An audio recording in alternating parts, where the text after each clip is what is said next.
ঈদ যত এগিয়ে আসছে ততই আলোচনায় আসছে ব্যতিক্রমী নাম আর অদ্ভুত বৈশিষ্ট্যের পশু।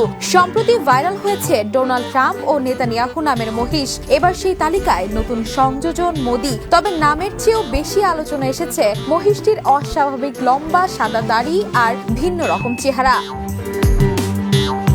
নারায়ণগঞ্জের একটি খামারে দেখা মিলছে অ্যালবিনো জাতের বিশাল আকৃতির এই মহিষটির। পুরো শরীর জুড়ে হালকা সাদা আভা আর মুখের নিচে ঝুলে থাকা লম্বা সাদা দাড়ি, যা সহজেই নজর কাটছে দর্শনার্থীদের। ঈদ সামনে রেখে প্রতিদিনই নানা বয়সী মানুষ ভিড় করছেন শুধু এক নজর মোদিকে দেখতে। খামার সূত্রে জানা গেছে, শুরুতে মহিষটির কোনো নির্দিষ্ট নাম ছিল না, তবে সামাজিক যোগাযোগ মাধ্যমে এর ভিডিও ছড়িয়ে পড়ার পর নেটিজেনদের মধ্যে শুরু হয় মজার আলোচনা। অনেকেই এর লম্বা সাদা দাড়ি ও চেহারার সঙ্গে ভারতের প্রধানমন্ত্রী নরেন্দ্র মোদীর মিল খুঁজে পান। পরে মজার ছলেই অনলাইন জরিপের মাধ্যমে নাম রাখা হয় মোদি।